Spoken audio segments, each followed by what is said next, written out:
Antara Teheran dan Jakarta, cermin retak dua negeri. Oleh Nazarudin. Kondisi ekonomi di Teheran dan Jakarta hari ini mungkin terlihat serupa jika hanya dilihat dari permukaan, mata uang yang terus terdepresiasi dan daya beli rakyat yang tercekik. Namun, jika kita membedah anatomi ekonominya, kita akan menemukan dua realitas yang bertolak belakang. Iran adalah cerita tentang ketangguhan di bawah isolasi, sementara Indonesia adalah drama tentang kerentanan di tengah keterbukaan. Kontras ekonomi, kemandirian versus ketergantungan. Ketajaman perbedaan ini paling nyata terlihat pada bagaimana kedua negara mengelola beban finansialnya.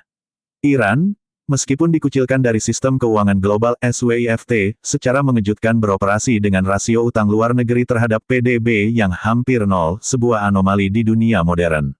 Mereka tidak mendiktekan nasibnya pada IMF atau Bank Dunia. Sebaliknya, Indonesia justru terjebak dalam pusaran utang yang kini menembus angka lebih dari 8.000 triliun rupiah, di mana pembayaran bunganya saja sudah membebani APBN secara signifikan. Dalam hal pengelolaan energi, Iran menunjukkan keberpihakan yang ekstrim pada rakyatnya. Di tengah embargo suku cadang kilang, pemerintah Teheran mampu menjual bensin RON 92 dengan harga fantastis murah, yakni di kisaran Rp456 per liter. Ini dimungkinkan karena mereka menguasai penuh rantai pasok dari hulu ke hilir. Bandingkan dengan Indonesia, yang meski memiliki cadangan alam melimpah, kebijakan energinya seringkali didikte oleh harga pasar global dan ketergantungan pada impor minyak olahan. Akibatnya, kekayaan alam nasional justru lebih banyak dinikmati oleh segelintir korporasi daripada menjadi subsidi langsung bagi rakyat kecil. Kualitas manusia dan paradoks intelektual. Kemandirian teknologi Iran, mulai dari program nuklir hingga produksi alutsista mandiri yang mampu menembus sistem pertahanan paling canggih di Timur Tengah, bukanlah kebetulan.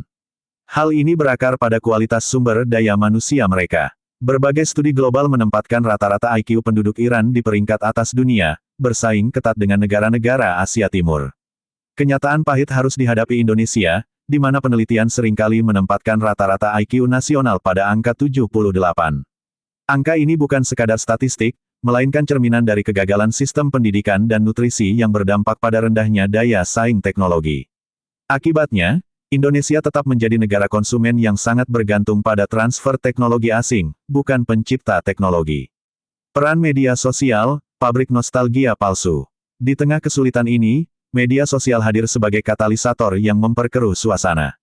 Algoritma media sosial cenderung menciptakan ruang gema yang memuja nostalgia masa lalu secara tidak kritis. Di Iran, kampanye digital yang terorganisir gencar memoles citra era Shah Reza Pahlavi sebagai surga yang hilang.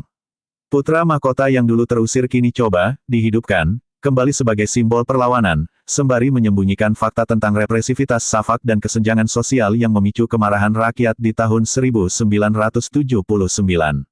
Di Indonesia, fenomena serupa terjadi melalui glorifikasi era Orde Baru di berbagai platform media sosial. Narasi pendek dan visual yang dimanipulasi membuat generasi muda, yang tidak mengalami hidup di bawah bayang-bayang laras panjang, merasa bahwa otoritarianisme adalah harga yang pantas untuk kestabilan harga pangan. Media sosial berhasil menghapus memori kolektif tentang korupsi sistemik dan pelanggaran HAM, lalu menggantinya dengan kerinduan semu pada sosok Bapak Pembangunan. Kedaulatan bukan pilihan, tapi keharusan. Perbandingan ini membawa kita pada kesimpulan yang getir. Iran menderita karena mereka memilih untuk tidak tunduk pada hegemoni global, namun mereka memiliki fondasi intelektual dan kedaulatan energi yang kuat. Sementara itu, kesulitan ekonomi di Indonesia lebih disebabkan oleh rapuhnya tata kelola dan rendahnya kualitas SDM yang membuat bangsa ini mudah terombang-ambing oleh kepentingan asing dan narasi palsu di dunia maya. Jika tidak ada perubahan radikal dalam cara kita mengelola kedaulatan, Konoha akan selamanya terjebak dalam romantisasi masa lalu tanpa pernah mampu membangun masa depan yang mandiri.